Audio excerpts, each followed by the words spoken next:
on n'a même pas intérêt qu'il y a quelque chose dans le carnet. Dès qu'il dit il va écrire quelque chose, tu dis non, non. Tu le supplies même, il dit non, non, non. Si tu veux, je reste 1 heure de colle, il n'y a pas de problème. Même rien dans le carnet. Parce que si jamais il y a quelque chose d'écrit dedans, là, ton père il regarde là, et t'es tranquille. Il dit va chercher la ceinture, tu sais où elle est. Il prend, il te dit alors comme ça, tu es à l'école, tu fais comment? Tu écoutes pas les professeurs. On te dit tu travailles pas, il va. Et si ton oncle est passé par là, je dis par exemple ton oncle doit venir chez toi, il doit voir ton père ou ta mère, lui-même, tu vas passer aussi. Donc, l'oncle il va te donner sa part. Ton père va te donner sa part. Et le prof t'a donné sa part, t'as pris 3. Demain, tu vas à l'école. Il n'y a pas... Bruit, tu connais plus. Quelqu'un t'embête, tu dis, laisse-moi tranquille. Toi, tu sais pas hier où j'ai passé. Nous, là, c'était comme ça. Ce qui fait que quand le professeur rentre dans la classe, personne ne parle. Il y a le bruit quand il n'est pas là. Dès qu'il ouvre la porte, on le voit. Il y a un silence. Tu peux entendre une mouche voler. Tu dis, ah, il parle. Mais il ne faut pas que ton carnet ait écrit son nom dessus. Il dit, ah, très mauvais élève. Il bavarde beaucoup, hein. Il ne suit pas les cours. Tu fais que pas. Qu'est-ce qu'il... Non, à la maison, c'est... Vaut mieux même que le professeur te frappe ta main que ta mère ou ton père t'attrape. Parce que tu vas prendre plus cher. À notre époque, c'était comme ça. Nous, là, il n'y avait pas de blague. Hein. Dès qu'on rentrait, la première chose que tes parents te demandent, c'est ton carnet. Dès que tu rentres, il est où le carnet? Et regarde dedans pour voir qu'est-ce qu'il y a écrit. S'il y a écrit quelque chose qui n'est pas bon, avant de manger, tu vas prendre. Tu vas prendre bien. Et s'il faut appeler l'oncle ou la tante, dis ouais, mais tu sais qu'aujourd'hui, là... attends, je viens. J'arrive, je vais lui donner. Donc, l'oncle rajoute sa part. Donc, finalement, tu n'as même pas intérêt de t'amuser. Donc, on était dans la discipline totale. On nous dit, on fait. Mais cette obéissance est perdue. Pourquoi? Parce que le diable n'a pas intérêt que tu obéisses. Donc, voilà pourquoi, maintenant, dans les écoles, qu'est-ce qu'il y a? Le diable est passé par là. Il ne faut pas toucher aux enfants. Il ne faut pas crier sur eux. Pourquoi? Pour faire des enfants désobéissants. Pourquoi? Pour que la malédiction que Dieu a prononcée tombe sur leur tête. Parce que la Bible dit, honore ton père et ta mère. Honore ton père et ta mère. Pourquoi?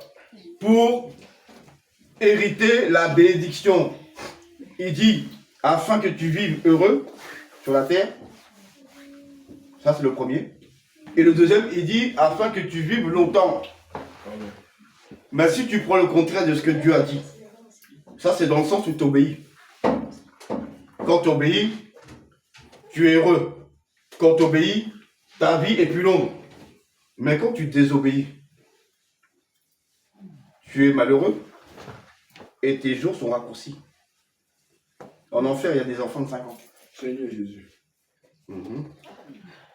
Oui, je vais vous donner... Je vais profiter pour vous donner des informations comme ça. Vous allez bien les garder dans votre esprit. Vous allez comprendre que Dieu, il n'est pas dans l'amusement. Si vous êtes dans l'amusement, là, Dieu, il n'est pas dedans. Le diable non plus. Les deux, là, ils sont sérieux, sérieux. Enfant de 5 ans, là-bas, pourquoi? Quand ses parents lui parlent, il fait quoi?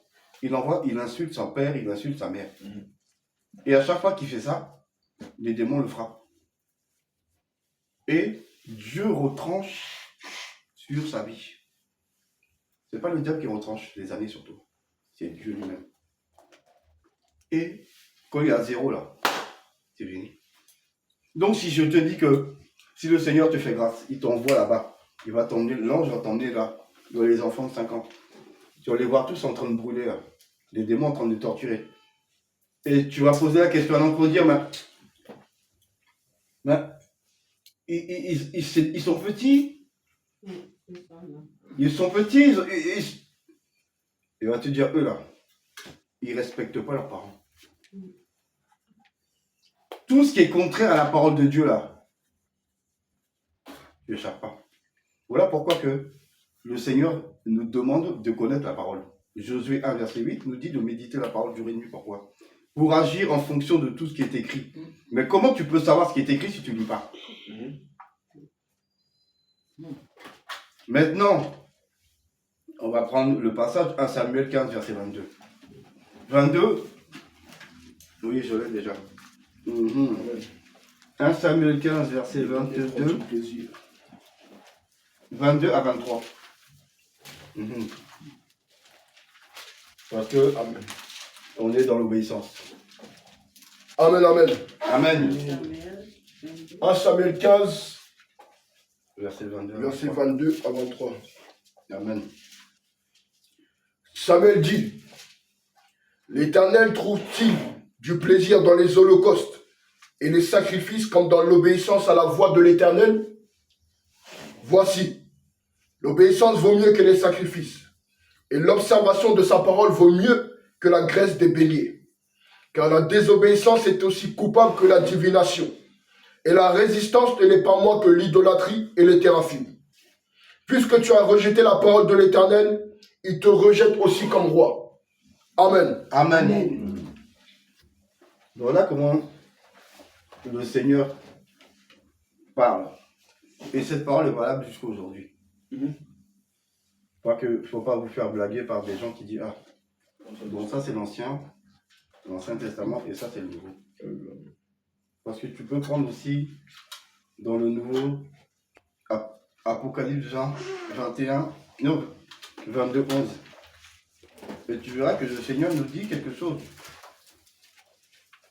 Parce qu'il y en a qui aiment bien tourner la parole. Mais il faut bien comprendre que le Seigneur ne change pas. C'est 22, 11. Attends. Oui, 22, 11. Amen, amen. De 11 jusqu'à... Attends, de 11, il parle justement de la sanctification du corps, de l'âme et de l'esprit. Et jusqu'à 16. Amen. Amen. Lis la parole de Dieu dans Apocalypse chapitre 22, verset 11 à 16. Amen. Que celui qui est injuste soit encore injuste. Que celui qui est souillé se souille encore. Et que le juste pratique encore la justice. Et que celui qui est saint se sanctifie encore. Voici, je viens bientôt, et ma rétribution est avec moi, pour rendre à chacun selon ce qu'est son œuvre. Je suis l'alpha et l'oméga, le premier et le dernier, le commencement et la fin. Heureux ceux qui lavent leurs robes, afin d'avoir droit à l'arbre de vie, et d'entrer par les portes dans la ville. Dehors les chiens, les enchanteurs, les impudiques, les meurtriers, les idolâtres, et quiconque aime et pratique le mensonge. Moi, Jésus, j'ai envoyé mon ange pour vous attester ces choses dans les églises. Je suis le rejeton et la postérité de David, l'étoile brillante du matin. Amen. Amen. Amen. Donc, on voit bien que dans le ciel n'entrera que ceux qui sont sanctifiés. Donc, on va revenir à ce que le Seigneur dit. Il dit, verset 22, l'Éternel trouve-t-il du plaisir dans les holocaustes et dans les sacrifices comme dans l'obéissance à la voix de l'Éternel. Bien qu'il fallait faire des holocaustes, il fallait faire des choses pour glorifier Dieu, mais Dieu te dit que l'obéir, là, c'est ce qu'il y a de mieux pour lui. Amen. C'est ce que lui, il aime. Parce que le royaume de Dieu est basé sur l'obéissance. Les anges du ciel et de la terre obéissent à Dieu au doigt et à l'œil. Il n'y en a pas un qui... Il y en a un qui avait essayé, c'est Lucifer. Il a fini où? Il a été débarqué du ciel, on l'a jeté en bas. Parce qu'aucune désobéissance ne sera acceptée là-haut. Il dit plus loin. Il dit, voici, l'obéissance vaut mieux que le sacrifice, et l'observation de la parole vaut mieux que la graisse des béliers. Car, maintenant il va te définir à quoi correspond la désobéissance. Car la désobéissance est aussi coupable que la divination. La divination, c'est la sorcellerie.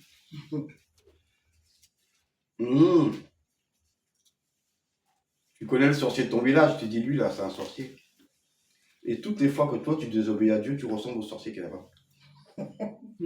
Dieu te voit comme l'autre là-bas, là, le sorcier là, que toi tu accuses là. Donc, il faut arrêter de montrer du doigt le sorcier du village. Mhm. Parce que quand tu désobéis à Dieu, tu es comme lui. Tu es le même que lui. Et ensuite, il dit plus bas. Et la résistance ne l'est pas moins que l'idolâtrie. On t'a dit, mais tu ne veux pas faire. Mhm. Résister à la parole de Dieu, c'est l'idolâtrie. Ne pas obéir, c'est la sorcellerie, mais de l'idolâtrie en résistant. Mhm. Donc maintenant, on fait comment? Il faut être soumis à 100% à Dieu. Avec Dieu, il n'y a pas de demi-mesure. Pourquoi? Pourquoi? Tu vas comprendre. On va prendre le Seigneur Jésus-Christ lui-même. Philippiens 2, verset 8. Philippiens 2, verset 8. Qu'est-ce que la Bible dit? On va voir ce que Dieu dit. Amen. Philippiens 2, verset 8. 8. Amen. Il s'est humilié lui-même. Vous l'avez? Philippiens 2, verset 8. C'est vers la fin. C'est après Éphésiens. Bon. Vas-y. Okay. Lis Philippiens 2, verset 8. Il s'est humilié lui-même, se rendant obéissant jusqu'à la mort, Amen. Même jusqu'à la mort de la croix. Amen. Amen. Voici le Seigneur Jésus-Christ.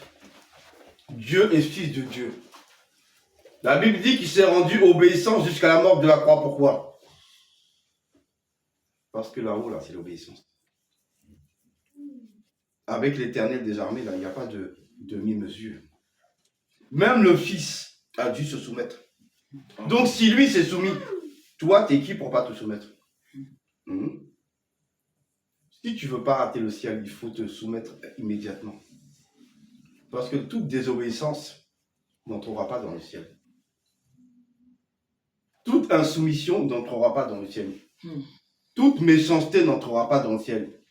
Parce que la sorcellerie, ça ne peut pas aller dans le ciel. Soit tu es un sorcier, soit tu es un idolâtre. Et on sait que ni l'un ni l'autre n'entre. Pourquoi? Parce que Dieu, là, son royaume est basé sur l'obéissance. Même le royaume du diable est basé sur l'obéissance. Vous pensez qu'un sorcier peut faire ce qu'il veut? Un sataniste, il fait ce qu'il veut? Non. Il fait ce que le diable lui a dit de faire. Si je ne fais pas, là, il se fait décapiter.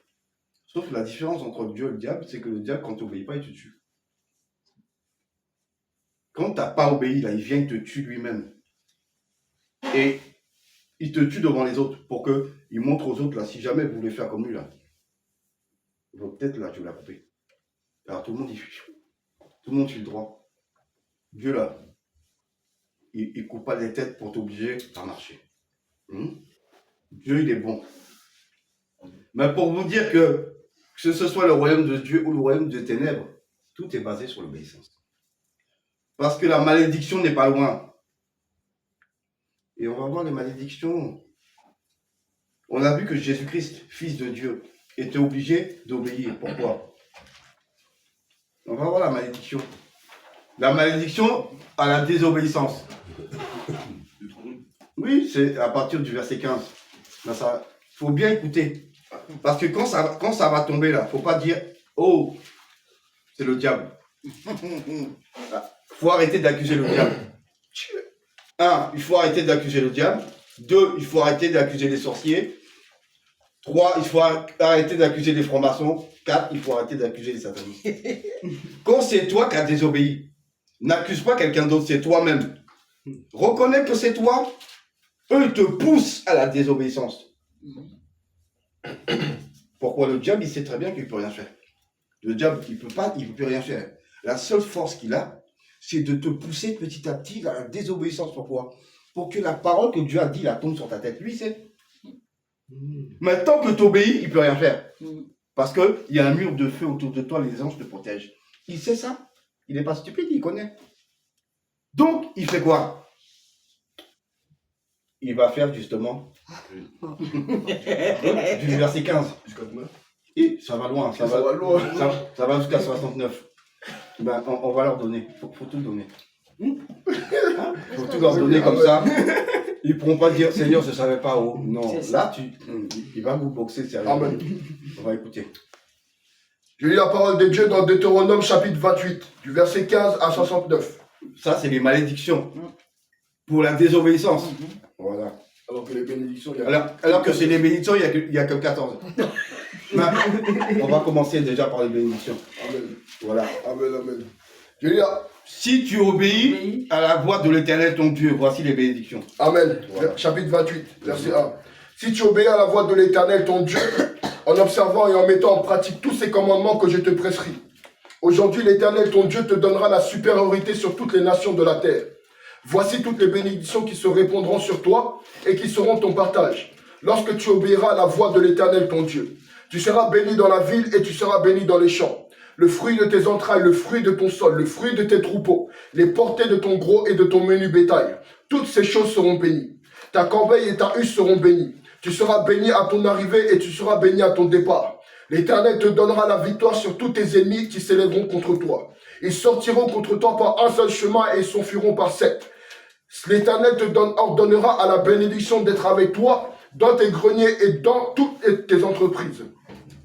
Il te bénira dans le pays que l'Éternel ton Dieu te donne. Tu seras pour l'Éternel un peuple saint, comme il te l'a juré. Lorsque tu observeras les commandements de l'Éternel ton Dieu et que tu marcheras dans ses voies, tous les peuples verront que tu es appelé du nom de l'Éternel et ils te craindront. L'Éternel te comblera de bien en multipliant le fruit de tes entrailles, le fruit de tes troupeaux et le fruit de ton sol, dans le pays que l'Éternel a juré à tes pères de te donner. Verset 12. L'Éternel t'ouvrira son bon trésor, le ciel, pour envoyer à ton pays la pluie en son temps, et pour bénir tout le travail de tes mains. Tu prêteras à beaucoup de nations, et tu n'emprunteras point. L'Éternel fera de toi la tête et non la queue. Tu seras toujours en haut et tu ne seras jamais en bas. Lorsque tu obéiras aux commandements de l'Éternel ton Dieu, que je te prescris aujourd'hui, lorsque tu les observeras et tu les mettras en pratique. Et que tu ne te détourneras ni à gauche, ni à droite, ni à gauche de tous les commandements que je vous donne aujourd'hui pour aller vers d'autres dieux et pour les servir. Verset 15, les malédictions. Mais si tu n'obéis point à la voix de l'Éternel ton Dieu, si tu n'observes pas et ne mets pas en pratique tous ces commandements et toutes ces lois que je te prescris aujourd'hui, voici toutes les malédictions qui viendront sur toi et qui seront ton partage. Tu seras maudit dans la ville, et tu seras maudit dans les champs. Ta corbeille et ta huche seront maudites. Le fruit de tes entrailles, le fruit de ton sol, les portées de ton gros et de ton menu bétail, toutes ces choses seront maudites. Tu seras maudit à ton arrivée, et tu seras maudit à ton départ. L'Éternel enverra contre toi la malédiction, le trouble et la menace, au milieu de toutes tes entreprises que tu feras, jusqu'à ce que tu sois détruit, jusqu'à ce que tu périsses promptement, et à cause de la méchanceté de tes actions qui t'aura porté à m'abandonner. L'Éternel attachera à toi la peste jusqu'à ce qu'elle te consume dans le pays dont tu vas entrer en possession. L'Éternel te frappera de consomption, de fièvre, d'inflammation, de chaleur brûlante, de dessèchement, de jaunisse et de gangrène, qui te poursuivront jusqu'à ce que tu périsses. Le ciel sur ta tête sera d'airain, et la terre sous toi sera de fer. L'Éternel enverra pour pluie à ton pays de la poussière et de la poudre. Il en descendra du ciel sur toi jusqu'à ce que tu sois détruit. L'Éternel te fera battre par tes ennemis. Tu sortiras contre eux par un seul chemin et tu t'enfuiras devant eux par 7 chemins. Et tu seras un objet d'effroi pour tous les royaumes de la terre. Ton cadavre sera la pâture de tous les oiseaux du ciel et des bêtes de la terre. Il n'y aura personne pour les troubler. L'Éternel te frappera d'ulcères d'Égypte, d'hémorroïdes, de gammes et de teigne. Tu ne pourras guérir. L'Éternel te frappera de délire, d'aveuglement et d'égarement d'esprit. Et tu tâtonneras en plein midi comme l'aveugle dans l'obscurité. Tu n'auras point de succès dans tes entreprises. Et tu seras dans tous les jours opprimé, dépouillé, et il n'y aura personne pour venir à ton secours. Tu auras une fiancée, et un autre homme couchera avec elle. Tu bâtiras une maison, et tu ne l'habiteras pas. Tu planteras une vigne, et tu n'en réjouiras pas. Ton bœuf sera égorgé sous tes yeux, et tu ne mangeras pas ton âne. Tu ne mangeras pas. Ton âne sera enlevé devant toi, et on te le prendra pas, on te le rendra pas. Tes brebis seront données à tes ennemis. Il n'y aura personne pour venir à ton secours. Tes fils et tes filles seront livrés à un autre peuple. Tes yeux le verront et languiront tout le jour après eux, et ta main sera sans force. Un peuple que tu n'auras pas connu mangera le fruit de ton sol, et tout le produit de ton travail, et tu seras tous les jours opprimé et écrasé. Le spectacle que tu auras sous les yeux te jettera dans le délire. L'Éternel te frappera aux genoux et aux cuisses d'un ulcère malin dont tu ne pourras guérir. Il te frappera depuis la plante du pied jusqu'au sommet de la tête. L'Éternel te fera marcher, toi et ton roi, et tu auras établi sur toi vers une autre nation que tu n'auras point connue, ni toi ni tes pères. Et là tu serviras d'autres dieux, du bois et de la pierre. Et tu seras un sujet d'étonnement, de sarcasme et de raillerie parmi tous les peuples chez qui l'Éternel te mènera. Tu transporteras sur ton champ beaucoup de semences, et tu feras une faible récolte, car les sauterelles la dévoreront. Tu planteras des vignes, et tu les cultiveras, et tu ne boiras pas de vin, et tu ne feras pas de récolte, car les vers la mangeront. Tu auras des oliviers dans toutes les étendues de ton pays, et tu ne toindras pas d'huile, car tes olives tomberont. Tu engendras des fils et des filles, et ils ne seront pas à toi, car ils iront en captivité. Les insectes prendront possession de tous les arbres du fruit de ton sol. L'étranger qui sera au milieu de toi s'élèvera toujours plus au-dessus de toi, et toi tu descendras toujours plus bas. Il te prêtera, et tu ne lui prêteras pas. Il sera la tête, et tu seras la queue. Toutes ces malédictions viendront sur toi, elles te poursuivront, et elles seront au partage jusqu'à ce que tu sois détruit. Parce que tu n'auras pas obéi à la voix de l'Éternel ton Dieu, parce que tu n'auras pas observé ses commandements, et ses lois qu'il te prescrit. Verset 46.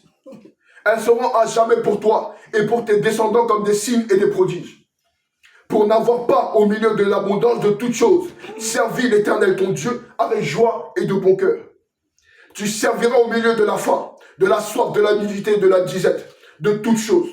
Tes ennemis que l'Éternel enverra contre toi, il mettra un joug de fer sur ton cou, jusqu'à ce qu'il t'ait fait détruire. Jusqu'à ce qu'il t'ait détruit. Verset 49. L'Éternel fera partir de loin des extrémités de la terre une nation qui fondera sur toi d'un vol d'aigle. Une nation dont tu n'entendras point la langue. Une nation au visage farouche. Et qui n'aura ni respect pour le vieillard, ni pitié pour l'enfant. Elle mangera le fruit de tes troupeaux et le fruit de ton sol. Jusqu'à ce que tu sois détruit, elle ne te laissera ni blé ni mou, ni huile ni portée de ton gros et de ton menu bétail. Jusqu'à ce qu'elle t'ait fait périr. Elle t'assiégera dans toutes tes portées, jusqu'à ce que tes murailles tombent. Ces hautes et fortes murailles sur lesquelles tu auras placé ta confiance dans toute l'étendue de ton pays. Elle t'assiégera dans toutes tes portes, dans tout le pays que l'Éternel, ton Dieu, te donne. Au milieu de l'angoisse et de la détresse, où te réduira ton ennemi, tu mangeras le fruit de tes entrailles, la chair de tes fils et de tes filles, que l'Éternel, ton Dieu, t'aura donné. L'homme d'entre vous, le plus délicat et le plus habitué à la mollesse, aura un œil sans pitié pour son frère, pour la femme qui repose sur son sein, pour ceux de ses enfants qu'il a épargnés. Il ne donnera à aucun d'eux de la chair de ses enfants dont il fait sa nourriture, parce qu'il ne lui reste plus rien au milieu de l'angoisse et de la détresse où te réduira ton ennemi dans toutes tes portes. La femme d'entre vous la plus délicate et la plus habituée à la mollesse, qui par la mollesse et par la délicatesse n'essaie pas de poser à terre la plante de son pied, aura un œil sans pitié pour le mari qui repose sur son sein, pour son fils et pour sa fille. Elle ne leur donnera rien de l'arrière fait sorti d'entre ses pieds et des enfants qu'elle mettra au monde. Car, manquant de tout, elle en fera secrètement sa nourriture au milieu de l'angoisse et de la détresse où te réduira ton ennemi dans tes portes.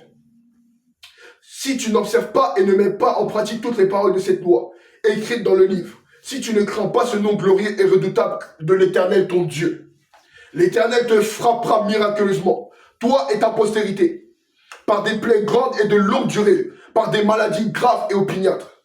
Il amènera sur toi toutes les malices d'Égypte, devant lesquelles tu tremblais, et elles s'attacheront à toi. Et même, l'Éternel fera venir sur toi jusqu'à ce que tu sois détruit toutes sortes de maladies et de plaies qui ne sont point mentionnées dans le livre de cette loi. Après avoir été aussi nombreux que les étoiles du ciel, vous ne resterez qu'un petit nombre, parce que tu n'auras point obéi à la parole, à la voix de l'Éternel ton Dieu. De même que l'Éternel prenait plaisir à vous faire du bien à vous et à vous multiplier, de même l'Éternel prendra plaisir à vous faire périr et à vous détruire. Faut acclamer, faut acclamer. Faut acclamer.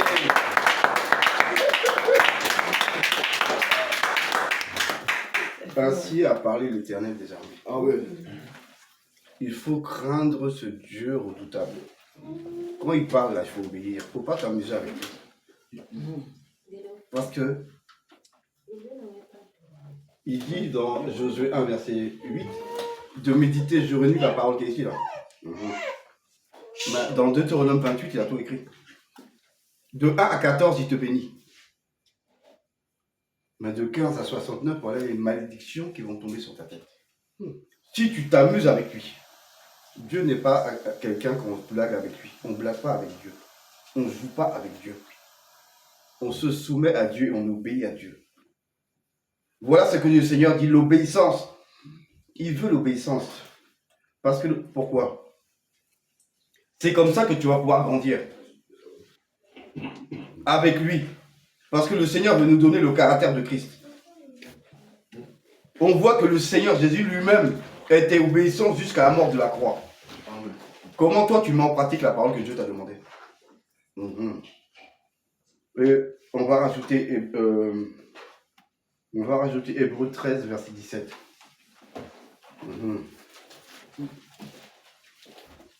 Hébreux 13, verset 17. Je lis la parole de Dieu au verset 17. Obéissez à vos conducteurs et ayez pour eux de la déférence, car ils veillent sur vos âmes comme devant en rendre compte. Qu'il en soit ainsi, afin qu'ils le fassent avec joie et non en gémissant, ce qui ne vous serait d'aucun avantage. Amen. Amen. Amen. Amen. Pourquoi? Parce que le Seigneur a placé de berger. Il y a l'Éternel, il y a le berger, il y a la brebis. Mais le berger doit donner la nourriture qui vient de Dieu. Amen. C'est pas sa nourriture à lui qui donne. Parce que ce sont les brebis que le maître lui a confiées. Et il doit les faire grandir tous. Donc il donne la nourriture qui est ici. Pour les faire grandir. Mais le Seigneur donne l'obéissance. Il te dit que quand le conducteur qu'il a placé, le pasteur qu'il a placé te dit, bon, il voit que la prière c'est pas ça là. Il faut jeûner. Il réclame à Dieu de te remplir. Tu ne murmures pas, tu vas directement. Amen. Quand le Seigneur montre un défaut en toi qui te dit, accepte, prie, Dieu va te changer. Amen. Mais quand tu dis non, ça c'est pas moi. Faut pas faire comme Ananias et Saphira. Qu'est-ce qui s'est passé? Il pensait qu'il parlait avec Pierre. Mais à l'intérieur de Pierre, il y avait qui? Le Saint-Esprit. Le Saint-Esprit. Donc, certaines fois, quand ton pasteur va te parler, c'est lui qui va parler. Mais il va parler par rapport à ce qui est écrit ici. Mais d'autres fois, c'est le Saint-Esprit en lui qui va te parler. Et quand le Saint-Esprit parle, ou que lui parle, tu n'obéis pas, c'est un Dieu que tu n'as pas obéi. Parce que le conducteur est placé au-dessus pour t'aider à avancer. C'est comme à l'armée. Il y a des généraux, mais on a des chefs de rang. Le chef de rang est obligé d'obéir. Le général va dire au chef de rang, va donner un ordre, et lui, il va venir te donner un ordre, et après, on va faire. Mais il y a toujours une hiérarchie avec Dieu. Et tu ne peux pas ne pas respecter la hiérarchie. La hiérarchie, c'est l'Éternel des armées. On l'a dans 1 Corinthiens 11.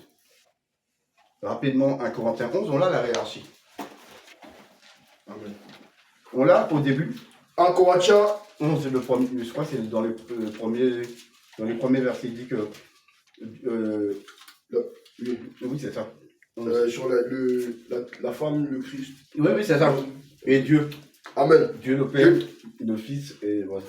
Je lis la parole dans 1 Corinthiens 11, verset 1, à partir du verset 1. Je vous loue de ce que vous vous souvenez de moi à tout égard et de ce que vous retenez mes instructions telles que je vous les ai données. Je veux cependant que vous sachiez que Christ est le chef de tout homme, que l'homme est le chef de la femme, et que Dieu est le chef de Christ. Ensuite. Amen. Tout homme qui prie ou qui prophétise la tête couverte déshonore son chef. Toute femme, au contraire, qui prie ou qui prophétise la tête non voilée déshonore son chef. C'est comme si elle était rasée. Amen. Amen. Voilà la hiérarchie selon Dieu. L'Éternel des armées, le Seigneur Jésus, l'homme, la femme, et ensuite on rajoute les enfants. Donc Dieu a mis des garde-fous pour pouvoir aider ses enfants à avancer. Amen. Et le capitaine du bateau dans l'église, c'est Jésus-Christ. Amen. Mais Jésus-Christ a délégué des pasteurs, des apôtres, des docteurs, et c'est eux qui doivent te guider pour le Seigneur. Donc quand ils te disent quelque chose, il faut le faire. Si tu résistes, là, c'est pas lui. C'est pas au pasteur que tu as désobéi. C'est à celui qui est dans son dos. Et il y a qui dans son dos? Il y a l'Éternel des armées. S'il te dit d'aller braquer une banque, ce n'est pas écrit dans la Bible. Donc si ce n'est pas écrit dans la Bible, tu dis non, pasteur, désolé, je ne peux pas braquer une banque parce que l'Éternel des armées a dit qu'il ne faut pas voler. Mais s'il te dit quelque chose qui va avec la parole de Dieu, tu es obligé de le faire. C'est comme la femme. La femme doit se soumettre à son mari. Mais si le mari dit à la femme quelque chose que Dieu n'est pas d'accord, la femme dit à son mari, mon mari, désolé, oh. le Seigneur, il n'est pas d'accord avec ça. Donc, la référence pour nous, c'est ça. La référence, c'est la parole de Dieu. Voilà pourquoi Josué 1, verset 8 nous dit de méditer cette parole jour et nuit, afin d'agir en fonction de tout ce qui est écrit. Parce que tu es censé connaître la parole de Dieu. Parce que quand Dieu va t'attraper là, il va te demander combien d'heures tu passes à lire sa parole. Comment tu ne sais pas qu'il faut te soumettre à sa volonté? Que quand tu viens à Jésus là, tu ne t'appartiens plus. Tu deviens la propriété du Saint-Esprit. Donc l'obéissance là, c'est à l'Esprit de Dieu. L'obéissance, c'est à la parole de Dieu. L'obéissance, c'est comme on est dans une mission armée de prière et de délivrance en Jésus-Christ. Le Seigneur Jésus a choisi son serviteur Jean-Luc Olivier, oui, qui est évangéliste. Il l'a choisi et il lui donne comment il veut que sa mission fonctionne. Donc nous là derrière, on applique, mais tout est basé sur la parole de Dieu. C'est pas ce que lui veut qu'il nous dit. C'est ce que Dieu a dit qu'il dit. On est là pour servir l'Éternel. Donc, le berger est là pour conduire les brebis jusqu'à ce qu'ils soient prêts pour aller au ciel. Amen. C'est le but du berger. C'est pas de casser l'église. Parce que s'il casse, là, Dieu va derrière, il va le casser aussi. Donc, l'obéissance, là, c'est pour aller au ciel. Et c'est pour obtenir les bénédictions de l'Éternel. Le travail, la santé, la joie. Mais s'il y a des problèmes dans ta vie, là, c'est parce qu'il y a une désobéissance quelque part. Parce que Dieu, il ne joue pas avec sa parole.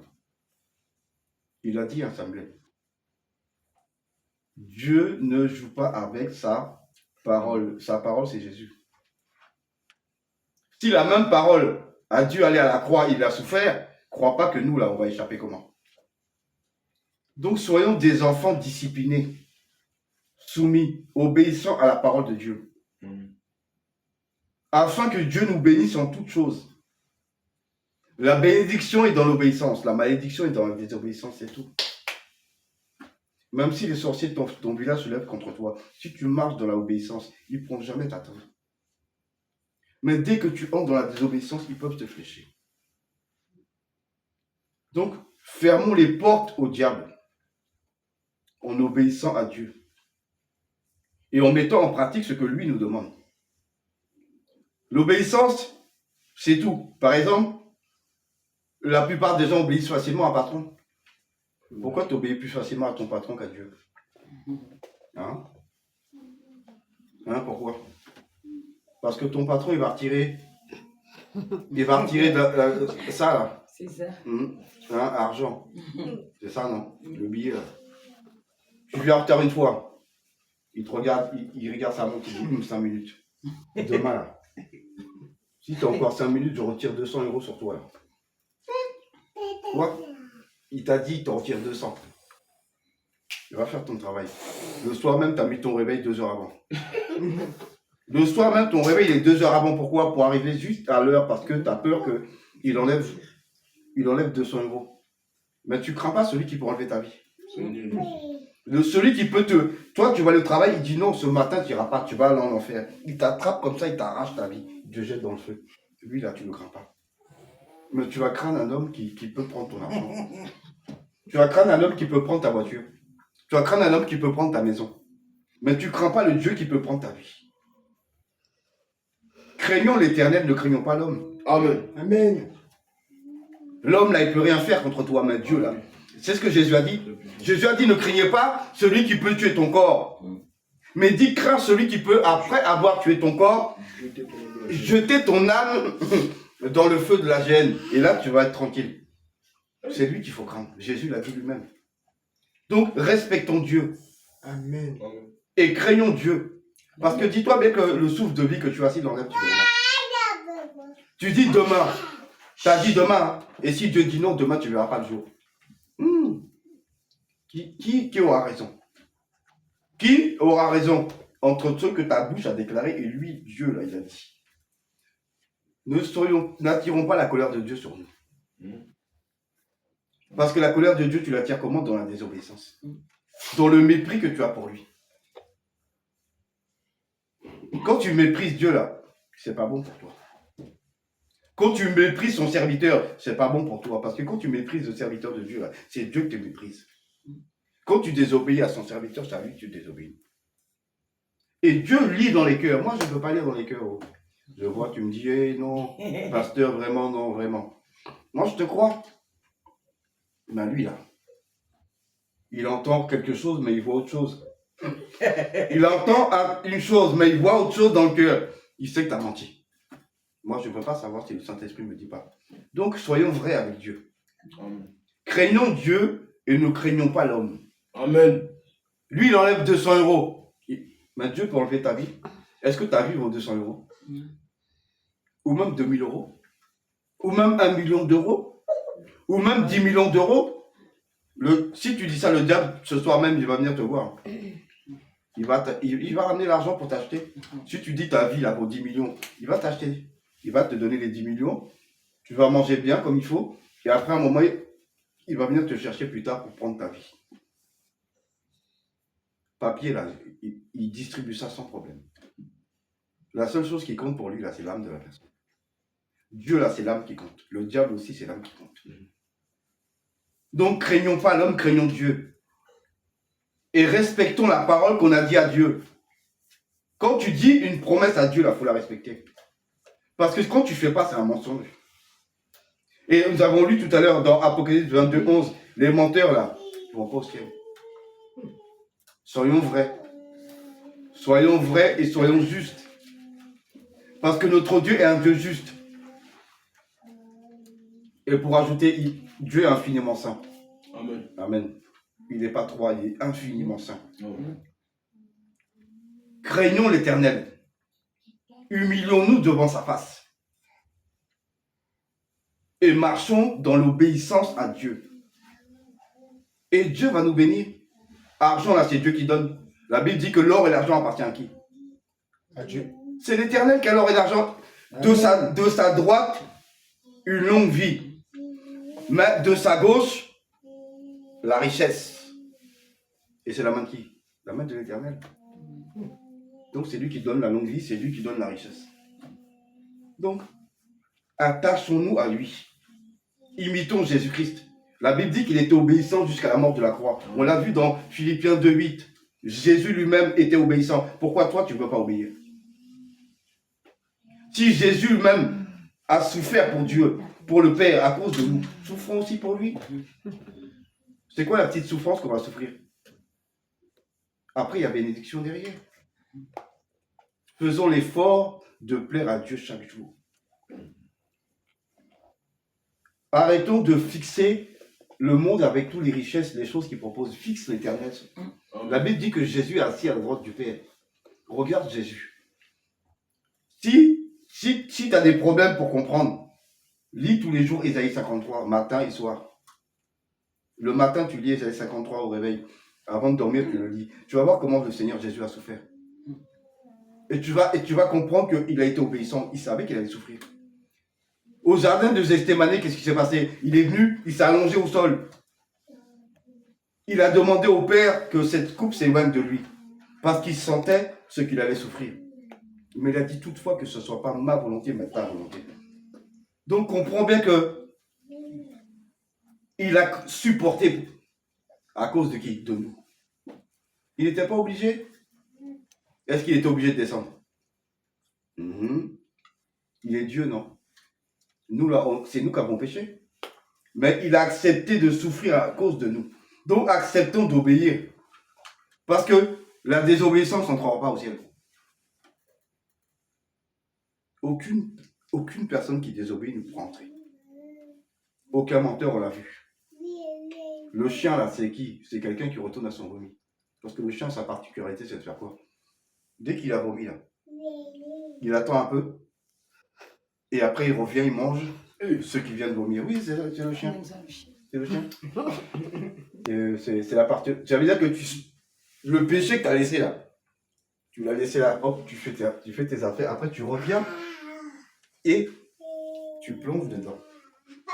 Donc, ceux qui aiment retourner dans le péché à Dieu, il dit non, vous là dehors. Et la Bible dit quiconque aime ou pratique le mensonge. Tu n'es pas obligé de pécher.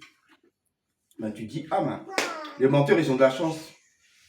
Parce qu'ils peuvent mentir. Et ben là, t'es foutu. Toi, t'es dedans. Quiconque aime ou pratique le mensonge. Ça veut dire que si tu aimes le péché, là, Dieu te disqualifie. Donc, tu n'es pas dans le péché, mais tu aimes ceux qui sont dedans parce qu'ils ont une vie différente. Dieu te disqualifie. Donc, on doit avoir la haine du péché et on doit craindre Dieu et marcher dans l'obéissance à sa parole. Amen. Parce que sinon, là, on va rater. Et celui qui est derrière, là, il attend que ça. Donc, que le Seigneur nous bénisse tous. Amen. Et que sa grâce repose sur chacun de nous. Amen. Au nom de Jésus. Donc, si la parole t'a fait du bien, acclame. Si elle t'a pas fait du bien, n'acclame pas. Amen. Amen. Amen. Donc la sœur Sandrine va s'occuper d'un autre moment d'adoration, parce que nous savons que Dieu nous donne, et nous devons redonner à Dieu sa part. Le travail, c'est Dieu qui te donne, mais il te dit de lui donner une partie de ce qu'il t'a donné.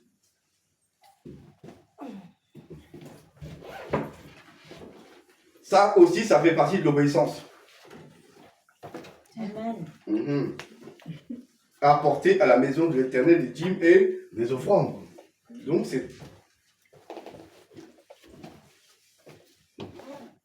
Donc c'est un ordre de Dieu que de venir apporter les dîmes et les offrandes chez lui.